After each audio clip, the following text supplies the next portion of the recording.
자, 오늘 수업 가보도록 하죠. 오늘 수업은 항아리 능력 지난 시간에 다 읽었으니까 문제 해석부터 할 건데 간단하게 여기서 배워야 되는 포인트 다시 한번 짚어보고 지나가 보도록 하겠습니다. 우리 이 앞에 글에서는 주장하는 글에 대해서 배워봤다면 이 다음 글은 설명문에 대해서 배우고 있습니다. 그래서 이 설명문에서는 주로 뭘 다루고 있냐면 적정기술이라는 거에 대해서 얘기하고 있고요. 우리 적정기술을 설명할 때 앞에 글과 같은 설명 방법을 쓴 게 있었어요. 어떤 설명 방법을 썼느냐라고 하면 크게 두 가지가 공통점이었습니다. 하나는 기억하나?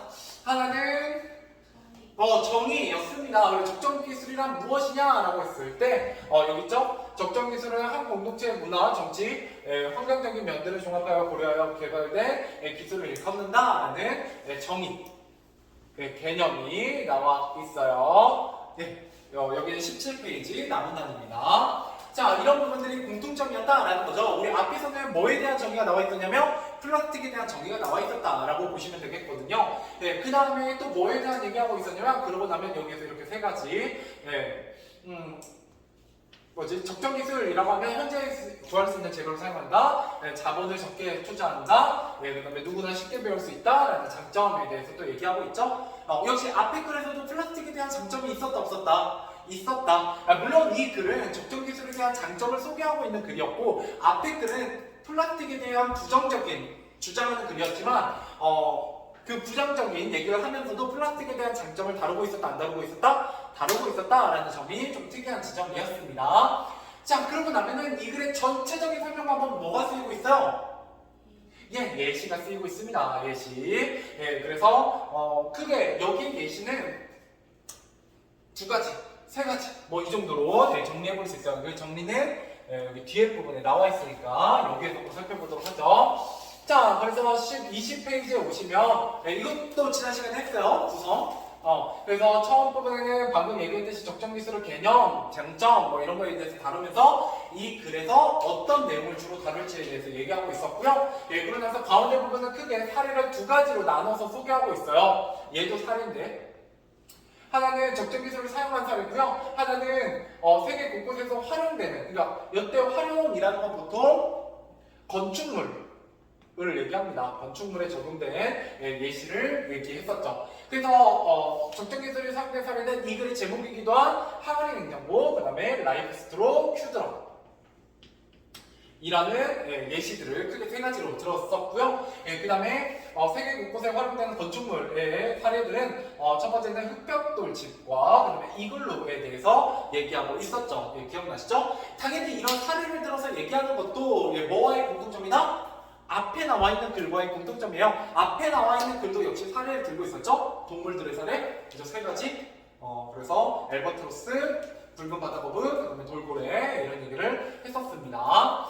자, 그 다음에 이건 설명문인데도 불구하고 마지막쯤에 제안을 하면서 마무리가 되고 있어요. 왜 우리 지구에는 에너지가 부족하기 때문에 이런 적정 기술을 통해서 에너지 보충 방안을 모색하자 하면서 이야기를 마무리하고 있는 글이었습니다.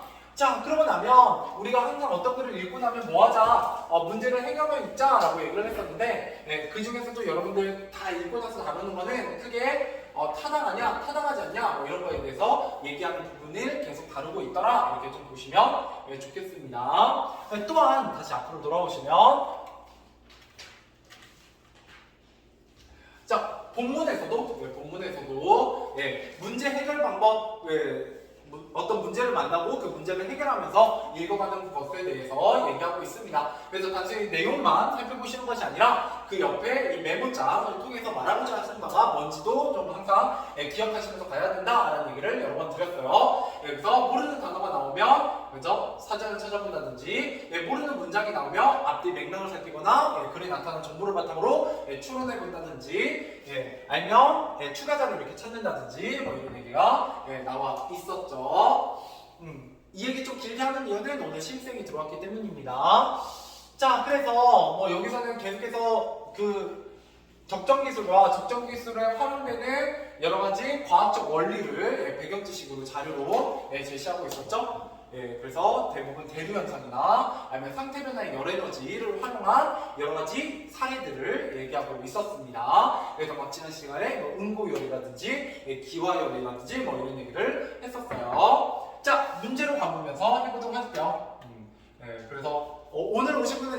안 읽었기 때문에 뭔 얘기인지 잘 모를 거예요. 그냥 편하게 들으시고 새로운 내용 진행될 때부터 따라오시면 됩니다. 자, 7번입니다. 자, 글의 구성 단계를 고려한 때 가운데가 남는 중심 내용으로 가장 적절한 가와 나는 여러분 설명문은 3단 구성 어떻게 불러요? 네, 그렇죠. 처음 가운데 끝입니다. 네, 고마워요. 그죠? 아까 이 앞글이 주장하는 글이었고요. 주장하는 글은 서론본론 결론으로 나눠져 있었다면 설명하는 글은 처음 가운데 끝 이렇게 나눠져 있었고요. 그 중에서 가운데가 남는다는 당연히 처음 부분입니다. 그래서 처음 부분은 아까 20페이지에서도 살짝 개요표 봤지만 뭐가 나와 있었다? 적정 기술의 개념이 나와 있었다. 그래서 그 개념과 더불어서 장점까지 얘기했었으니까 정답은 3번이 되겠습니다. 네, 좋아요. 개념과 장점. 자, 그 다음 넘어가서 8번 가보도록 하죠. 자, 다음은 나무 단위과 다음 단위 읽은 후 학생이 메모한 내용이다. 적절하지 않은 것은 이라고 했네요. 자, 적절을 하나를 읽는 거는 적정 기술의 예시에 해당이 되고요. 나 이거 한 거 같은데? 지난 시간에? 11번부터. 그렇구나. 예, 그렇죠? 11번부터. 자, 기억에 대한 설명으로 적절한 것을 보기 위해서 모두 골라 바르게 묶은 것을 이라고 했습니다. 자, 이글루에 대한 얘기하고 있네요. 자, 그래서 주변에서 쉽게 구할 수 있는 재료, 그죠? 눈을 가지고 만든 재료, 건축물이었고요. 벽돌의 특성을 이용하여 실내의 기온을 높인다. 벽돌의 특성이라고 하기 좀 애매하긴 한데 넘어가 볼게요. 그냥 물이 눈얼음을 만나야 얼 때 열을 방출한 원리를 이용하죠. 예, 그래서 정답은 2번이 되겠네요. 그죠? 자, 넘어가 보도록 할게요. 자, 그다음 12번입니다. 작음에 나타난 글쎄의 생각으로 적절하지 않은 것은입니다. 자, 1번. 적정 기술은 과학적 원리를 이용한다. 뭐 나쁘지 않죠? 적정 기술 세계 곳곳에서 활용되고 있다. 네, 그렇죠. 적정 기술을 개발하는데 많은 자본이 드나요? 적정 기술의 개념 중에 뭐가 있었어요? 장점 중에 자본을 적게 투자하면서 적정 기술을 적용할 수 있다. 뭐 이런 게 장점으로 언급되고 있었기 때문에 정답은 3번이 되겠네요. 그렇죠? 자, 그 다음 넘어가서 13번입니다. 자, 이 글에 대한 설명을 적절하지 않은 것입니다. 적정 기술의 개념을 설명하고 있다. 그죠? 개념 나와 있었고요. 적정 기술의 전망과 한계, 전망, 한계 뭐 이런 거 얘기하지는 않았어요. 그러니까 뭔가 방안을 모색하자는 제안을 하고 있긴 했지만 한계를 제시하고 있진 않았죠. 정답은 2번이 되겠고요. 전체적으로 나열되고 있습니다. 여러 가지 사례들이. 그래서 제가 열거법이 쓰고 있다 뭐 이런 얘기도 했었죠. 그 다음에 처음 봤는데 끝 이렇게 구성되어 있고요. 그 다음에 적정기술의 전체적인 예시, 사례들 들고 있다 이렇게 보시면 되겠습니다. 자, 그럼 14번 가보도록 하죠. 보기는 이 글에 있는 독자의 평가이다. 평가의 근거로 가장 적절한 것은 자, 나는 적정 기술을 개발하자는 웨이글스의 제안에 동의하지 않아. 왜 동의하지 않냐? 왜냐하면 적정 기술이 실패하는 경우도 있고 우리 삶과 관련 없는 기술도 많으니까 현재 부족한 자원을 대체할 에너지를 찾는 게 더 시급하다. 그러니까 대체 에너지를 찾는 게 더 중요하지 않을까라고 얘기하고 있는 거죠. 그래서 적정 기술 중 실패하거나 우리 삶과 관련 없는 것들이 많다라는 얘기도 여기 나와 있죠. 그래서 정답은 1번이 되겠네요. 그렇죠? 넘어가 보도록 합시다. 자, 마지막 15번입니다. 우리 결국 이런 글을 읽으면서 여러 가지 문제들을 만나게 되고 그 문제들을 해결하는 것이 바로 능동적으로 해결하는 글을 읽는 방법이 됩니다.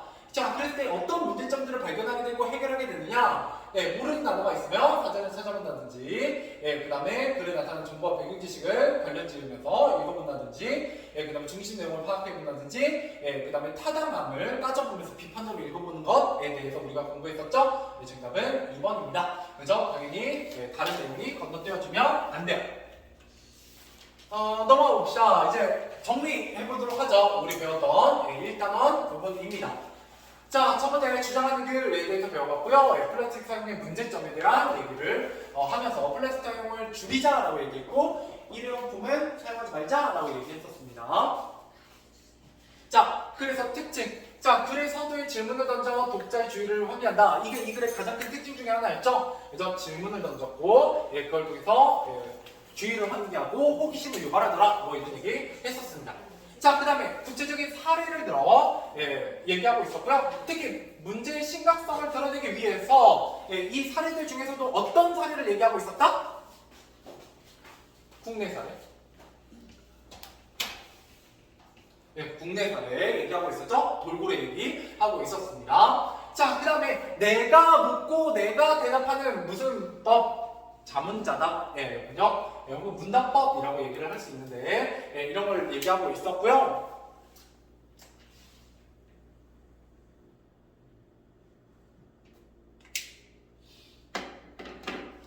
이런 걸 얘기하고 있었고, 이건 다른 말로 뭐라고도 부를 수 있냐면 문답법이라고 나오기도 합니다.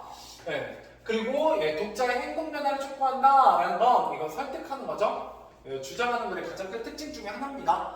결국 이 주장하는 글을 통해서 이 글을 읽는 독자로 하여금 생각이나 행동이 변화하게 하려고 설득하는 게 목적인 글이죠. 자, 그 다음에 플라스틱의 특성이라고 했을 때 여기 장점 나오고 있었습니다. 매우 가볍고 모양이 변형하기 쉽고 다양한 빛깔로 만들 수 있고 전염성이 뛰어나다 뭐 이런 얘기 했었고요. 단점, 눈에 띄는 500년 그 이상의 기한이 걸리고요.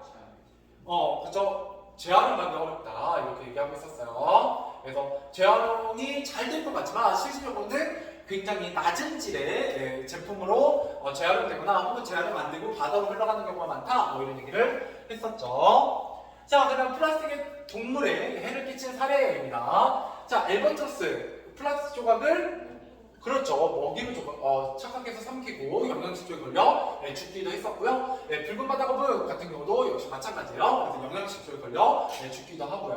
혹은 화학물질 몸속에서요 이상행동을 보이거나 껍질이 약간 알을 낳거나 죽기도 합니다. 그 다음에 뱃머리 돌고래 같은 경우는 역시 영양부족으로 죽는 사례고요. 우리 주변에서 볼 수 있는 사례로서 경각심을 불러일으키더라 뭐 이런 얘기를 했었습니다. 자, 그 다음에 타당성 평가입니다. 플라스틱 사용을 줄이자라는 게 전체적인 주장이고요. 조금 더 나아가면 그렇죠. 일회용 플라스틱 제품을 더더욱 사용하지 말자라고 얘기하고 있는 글이었습니다.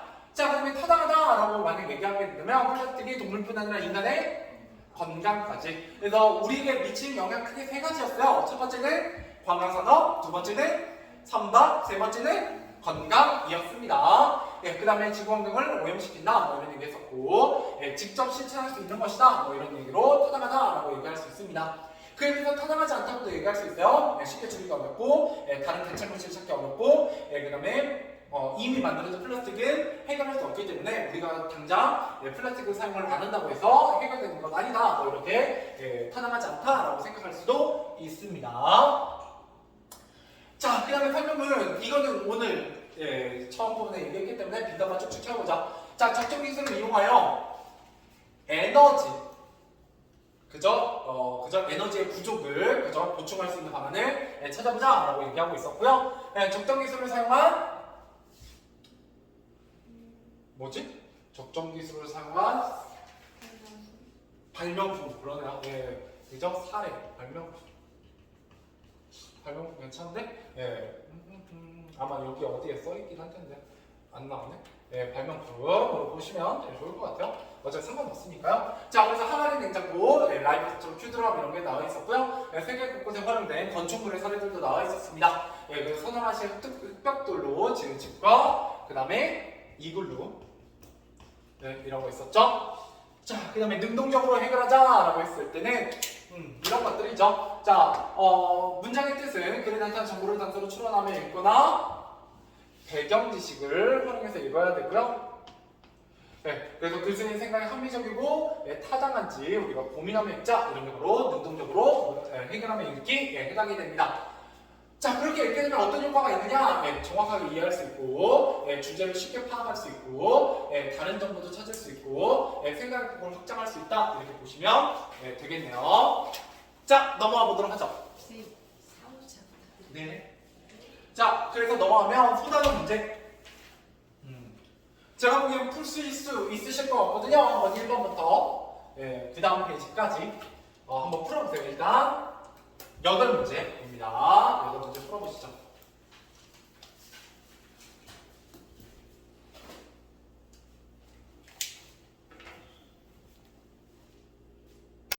자, 가보도록 하겠습니다. 소단어 문제 한번 풀어보죠.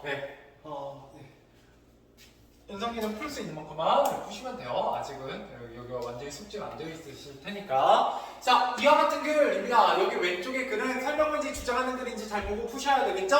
네, 두 가지 글이 동시에 나오는 단원이니까. 네, 플라스틱 얘기 나왔으니까 당연히 주장하는 글이고요. 알맞지 않은 거니까 하나만 보통 설명하는 글에 대한 설명이 써있을 가능성이 높습니다. 네, 주장과 근거, 그죠? 그 다음에 구성관계별 중심생각 정리, 뭐 이런 건 크게 문제가 없죠. 논쟁 방식, 이런 것도 다 주장하는 글에 대한 설명이고요. 타당한지 고민해보자, 뭐 이런 것도 능동적으로 문제 해결하면 읽기에 대한 얘기가 되겠고요. 경험을 통한 깨달음, 이런 거는 뭐에 어울려요? 이런 경험, 깨달음 이런 거에 집중해서 읽어야 되는 글의 갈래가 뭐예요? 이건 수필이죠, 수필. 그죠? 이렇게 보시면 되겠습니다. 자, 넘어가 보도록 하죠. 자, 2번. 이 글을 읽고 추론한 내용으로 적절하지 않은 것입니다. 아직 분해되지 않은 플라스틱이 많이 존재한다. 그렇죠. 플라스틱이 쓰인 지가 약 100년 남짓밖에 안 됐는데, 플라스틱이 분해가 되려면 500년이 걸린다라고 했으니까, 아직도 많은 플라스틱이 그대로 남아있을 거고요. 자, 제한한 플라스틱은 원래 제품을 만들 수 없죠? 거의 대부분 그렇게 만들어지지 않는다 뭐 이런 얘기 했었고, 엘버트로스는 플라스틱 조각 먹이로 착각하고 삼킨 것이고, 수거되지 않은 플라스틱 쓰레기의 경우 바다로 흘러가 해양을 오염시키는 경우가 많습니다. 정답은 5번이죠. 인간의 건강에 영향을 미친다고 했지, 동물의 영향에 미친 영향이 더 크다 뭐 이런 얘기를 하고 있는 건 아닙니다. 결국 인간에게 돌아온다 이런 얘기를 하고 있습니다. 자, 그 다음 3번입니다. 기억의 근거로 적절하지 않은 것이라고 되어 있고요. 기억은 소탐대실입니다. 그죠? 결국 모든 잘못이 누구에게 돌아간다? 인간에게. 그죠? 정답은 5번이 되겠죠? 인간의 건강. 5번이 아니네? 아는 거구나, 아는 거. 그래서 이건 맞는 얘기죠. 그죠? 정답은 4번이네요. 이물질이 많이 묻어있거나 세탁되지 않아 비위생적이다. 이건 뭐의 근거요? 재활용이 힘든 이유죠? 수탐 대신이 아니라 플라스틱 재활용이 힘든 이유입니다. 자, 그럼 4번. 다음은 학생이 이 글을 읽고 글쓴이의 주장을 파악한 내용이다. 학생이 파악한 내용이 잘못된 이유와 함께 글쓴이의 주장을 쓰시오라고 했네요. 자, 일상생활에서 플라스틱을 사용하지 말자라고 얘기하고 있네요. 자, 주장을 파악한 내용, 내용이 잘못된 이유.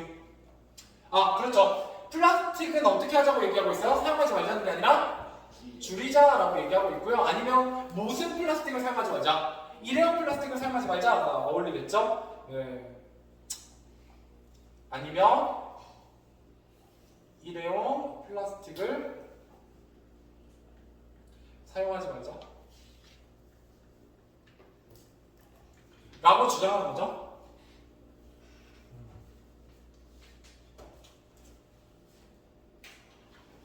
그러고 나면 이유를 쓴다면 플라스틱을 전혀 사용하지 않는 것은 어렵기 때문에. 이고요. 굳이 이걸 이제 서술로 만들면 이런 거예요. 플라스틱을 전혀 사용하지 않는 것은 어렵기 때문에 일상생활에 플라스틱을 사용하지 말자라고 주장을 파악한 것은 잘못된 것이다. 정도가 정답이 되고요. 거기에다 이제 조금 더 붙인다면 잘못된 것이다. 또한 이 글에서는 플라스틱 사용을 줄이자 혹은 일회용 플라스틱을 사용하지 말자고 주장하고 있다. 까지 붙이면 이제 완벽한 모범 답안이 되겠죠? 그래서 이런 거는 외운다기보다는 약간 맥락을 잡아서 내가 문장을 만들어간다라는 느낌으로 접근하시는 게 좋습니다. 자, 그 다음에 5번 가보도록 하죠. 이 글에 대한 설명으로 가장 적절한 것은입니다. 자, 차이점, 대조 이런 건 아니고요. 여러 가지 개념을 설명하고 사례를 제시하고 있겠죠? 정답은 2번이 되겠고요. 자, 6번 기억에서 미음의 공통적으로 적절한 것을 골라 바르게 묶은 것은 이건 적정 기술에 대한 얘기잖아요. 그죠? 그랬을 때 누구나 쉽게 배우고 쓸 수 있도록 만들었다. 그죠? 현지에서 구할 수 있는 재료로 만들었다. 뭐 이런 얘기들 하고 있습니다. 그래서 정답은 2번이네요. 그죠? 이건 사회적 약자까지는 아니에요. 누구나입니다. 근데 네. 빨대는 현지에서 구하는 게 아니잖아요. 그렇긴 하죠. 근데 그 적정 기술의 정의에 의하면, 장점과 정의에 의하면, 그죠? 그죠? 이런 부분 때문인데요. 그러네. 그렇게 할 수 있는데 그냥 적정 기술 통틀으면 원래는 그래야 돼요. 그죠? 라이프 스토어는 좀 예외긴 한데 그렇게 보면 오류긴 하네. 오류라고 보는 게 맞긴 해요. 근데 중학교 수준에서는 그 정도는 그냥 쭉 넘어가는 경우가 좀 많아서 이게 만약 고등학교 문제였으면 실제로 그렇게 문제 제기하면 이 문제는 재시험 봐야 되는 문제입니다.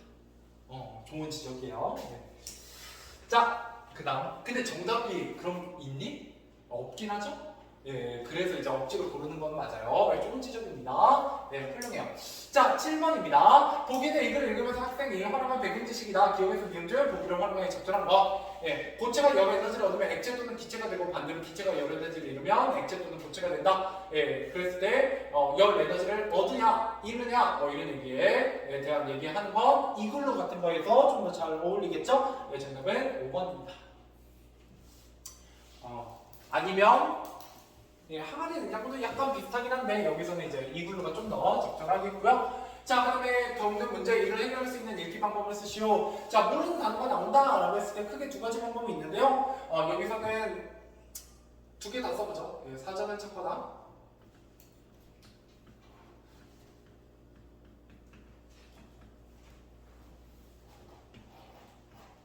살펴 단어의 의미를 추론한다. 정도가 되겠죠? 둘 중에 하나만 쓰시면 됩니다. 원래 둘 중에 하나만 쓰시면 돼요. 사전 찾는다. 이러면 쉬워지죠? 자, 넘어가 보도록 하겠습니다. 자, 토론 배워보도록 하죠. 토론. 근데 우리 토론 1, 2학년 때 안 배웠나? 배웠죠. 2학년 때 한 것 같은데. 자, 토론 가보도록 할게요. 자, 토론의 가장 큰 키워드는 찬성과 반대의 입장으로 나뉘는 논제라는 겁니다. 그래서 여러분 토론이 나오면 항상 뭐가 반대점에 나오게 되냐면 토의가 나오게 돼요. 그러면은 조금 얘기를 해보면 이런 거죠. 자, 토의와 토론의 공통점이 있습니다. 공통점. 공통점은 뭐가 공통점이냐면 둘 다 뭐를 위한 말하기냐 라고 했을 때 어떤 문제가 발생했을 때 그 문제를 해결하기 위한 말하기다 이렇게 보시면 돼요. 그러니까 토론이든 토의든 우리가 당면한 문제에 대해서 해결하기 위해서 의견을 나누는 말하기다 이렇게 접근하시면 되겠고요. 자, 그러고 나면 토의와 토론의 차이점은 일단 논제에 있어서 그죠? 다양한 의견 표출이 가능해야 돼요. 가능할 가짜입니다. 가능해야 된다. 이게 무슨 말이냐면 시험 문제 다음 중 토론의 논제로 어울리지 않는 것은 뭐 이런 문제가 나오기도 해요. 그러니까 예를 들어 내가 토론할 때 맨날 하는 말인데 음식물 쓰레기를 줄이자 라는 논제가 있다고 하면 이건 토론에 어울린다 안 어울린다? 안 어울리죠. 얘는 찬성과 반대로 나눌 수 없잖아요. 음식물 쓰레기 늘리자고 얘기할 사람은 아무도 없죠. 그런 쓰레기는 없어요. 그렇죠? 그렇기 때문에 이런 거는 토의에 어울립니다. 토의에 어울린다는 얘기는 뭐냐면 어떤 문제에 대해서 그 문제 해결 방법을 다양하게 얘기할 수 있는 논제여야 된다는 얘기예요. 이해되시죠? 그래서 음식물 쓰레기를 줄일 수 있는 여러 가지 방법에 대해서 논하게 되겠죠. 이런 건 토의가 어울립니다. 그런 얘기를 하려고 한 거고요. 이게 이제 논제의 특징. 토론은 무조건 찬성과 반대로 나뉘어야 돼요. 여기서는 에어컨 사용에 대한 얘기를 하게 될 거고요. 그 다음에 상대 측의 주장이나 논거가 부당함을 증명한다 라고 되어 있죠. 이게 바로 뭘 하는 거예요? 논박하는 거거든요. 논박. 논박이라는 과정을 거치게 됩니다. 즉 반론을 하게 되죠. 근데 토의에는 반론이 있다 없다? 없습니다. 근데 토론은 이런 논박을 통해서 어떤 말을 하게 된다? 상대방의 논리적 허점을 지적하는 경쟁적 말입니다. 그죠? 그래서 토의에서는 상대방의 의견을 냈을 때 그거에 대한 비난이나 비판을 할 수 있다 없다? 안 됩니다. 무조건 안 되고요. 어떻게 말하게 된다? 협력적 말하기를 하게 되고요. 이걸 통해서 최선의 해결책을 모색합니다. 찾는다 이렇게 보시면 되겠어요. 최선의 해결책을 찾아본다. 그래서 최대한 많은 의견을 표출하고 그 의견을 종합해서 가장 좋은 해결책을 찾아가는 것, 그게 바로 토의고요. 토론은 그에 비해서 이미 찬성과 반대 양측으로 딱 나눠서 둘 중에 하나가 이기는 경쟁적 말합이다 이렇게 보시면 되겠습니다. 그래서 항상 토론의 개념이 시험 문제에 나올 때는 오답으로 토의의 개념이 시험 문제에 나온다 이렇게 보시면 되겠어요. 자, 그다음에 토론의 기본 요소입니다. 여기서 여러분들이 좀 외우셔야 되는 부분이 있죠. 먼저 논제입니다. 논제. 자, 논제라는 건 우리가 해결하고자 하는 문제를 논제로 삼고요. 보통 찬성이나 반대 입장을 취할 수 있는 쟁점이어야 된다. 찬반으로 나눌 수 있어야 된다라는 거고요. 논제는 보통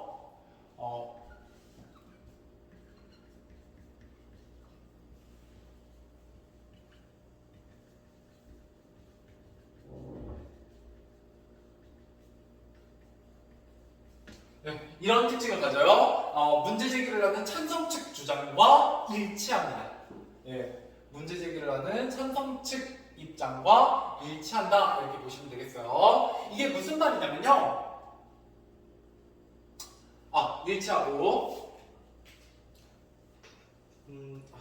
자꾸 연락이 나오네. 보통 평서문으로 쓰게 됩니다. 설명해 드릴게요. 제목 보죠.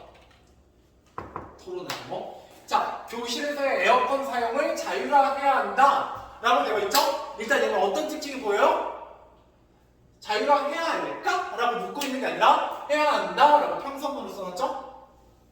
그죠? 이게 일단 첫 번째 특징이고요. 나중에 혹시나 논제를 서술형을 써라 라고 하면 많은 애들이 괜히 이상하게 의문문으로 쓰고 싶어져요. 그래서 의문문으로 썼다가 다 틀립니다. 그래서 평서문으로 써야 된다는 걸 좀 기억하시고요. 두 번째, 교실에서 에어컨 사용을 이 학교는 자율화하고 있을까요? 안 하고 있을까요? 안 하고 있는 거예요. 그러니까 이미 자율화를 하지 않고 여긴 영광중이 맞으니까 잘 아시겠네요. 중앙 관리를 하는 거, 중앙 냉방을 하는 거죠. 그럼 맨날 어디 가서 얘기해야 돼요? 교무실 가서 얘기해야 되잖아요. 엄청 불편하죠. 근데 서울중은 안 그러잖아요. 그죠? 추워 죽겠죠? 좀 껐으면 좋겠는데 안 끄고. 부럽죠? 그죠?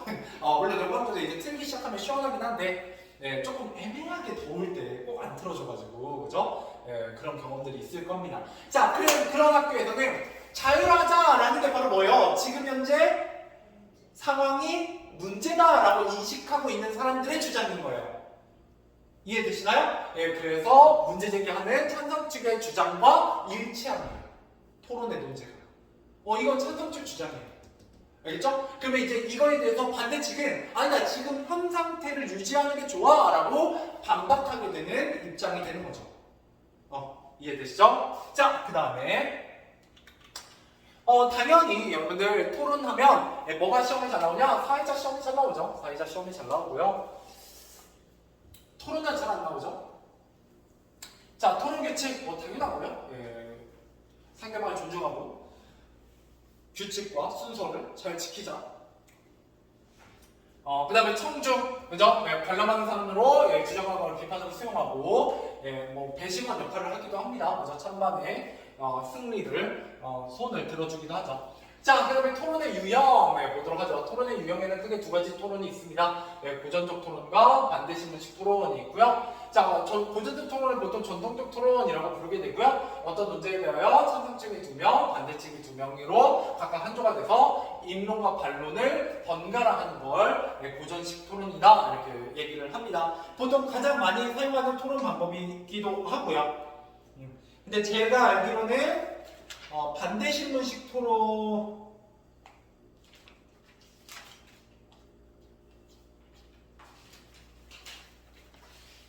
안 하는구나. 그래서 우리 본문에서도 고전적 토론 할 거예요. 자, 그럼 반대신문식 토론은 고전적 토론이 입론 단계에서 바로와 토론자에 대한 반대신문을 추가한 방식입니다. 그냥 이거는 뭐만 알고 계시면 되냐면 단답형 정답으로 나올 수 있다는 정도만 좀 기억해 주시고 계시면 되겠죠. 자, 그 다음에 토론 참여자의 역할과 태도입니다. 오늘 이것까지만 읽고 마무리하도록 하죠. 문제 혹시 시간 되면 문제까지만 풀고, 자, 사회자 토론이 열리는 배경과 논제를 소개하는 역할을 하게 됩니다. 토론에는 토론의 규칙과 순서를 잘 지키도록 유도하고요. 토론이 원만하도록 공정한 태도를 당연히 유지해야 돼요. 그죠? 그다음 세 번째, 질문과 요약 등을 이용하여 토론의 진행을 도와줘야 되고요. 그다음에 논제에서 벗어난 경우에 정리해서 다시 논제를 얘기할 수 있도록 도와줘야 됩니다. 자, 그다음 토론장 논거를 충분히 준비하고 쟁점을 분명히 파악해야 되고요. 쟁점이라는 말이 드디어 나왔네요. 쟁점이라는 거는 찬성과 반대가 의견을 달리하는 지점입니다. 예, 그래서 논제 안에 쟁점이 있다 이렇게 생각하시면 됩니다. 예, 당연히 자료 수집해야 되고요. 그리고 상대방 발언 잘 경청하고 논박해야 되고요. 예의 갖춰야죠. 뻔한 얘기입니다. 예, 청중 경청하고 시험에 나옵니다 이거. 타당성, 신뢰성, 공정성. 특히 연방 쪽은 이번에 시험 보시면 알겠지만, 그죠? 예, 이런 단답형 되게 좋아하세요. 지나가듯이. 물론 성중도 이거는 학습지에 잘 들어가 있습니다. 자, 타당성 같은 경우는 이치. 논리적인 이치를 따지는 거예요. 논리적으로 말이 되느냐를 따지면 타당성이고요. 신뢰성은 보통 뭐라고 관련되어 있어요? 출처. 믿을만한가? 예, 그 정보가, 근거가, 출처가 분명한가? 뭐 이런 걸 따지고요. 공정성은 어느 한쪽에 치우치지 않는가에 대해서 얘기하게 됩니다. 그러면서 마지막에 청중은 평가하게 됩니다. 토론자들을. 좋아요. 문제 한번 가보도록 하죠. 1, 2, 3번만 하고 마무리하도록 하겠습니다. 윤성님 이거 혹시 종치면 저랑 같이 내려가셔야죠. 차 안내해 드릴게요. 자, 1번. 토론은 어떤 문제를 해결하기 위해 다양한 의견을 공유하고 협의를 통해 최선의 해결 방안. 자, 뭐에 대한 설명이에요? 예, 이게 바로 토의입니다. 좀 중요하죠? X가 되겠습니다. 여기까지 하도록 하겠습니다. 고생하셨어요.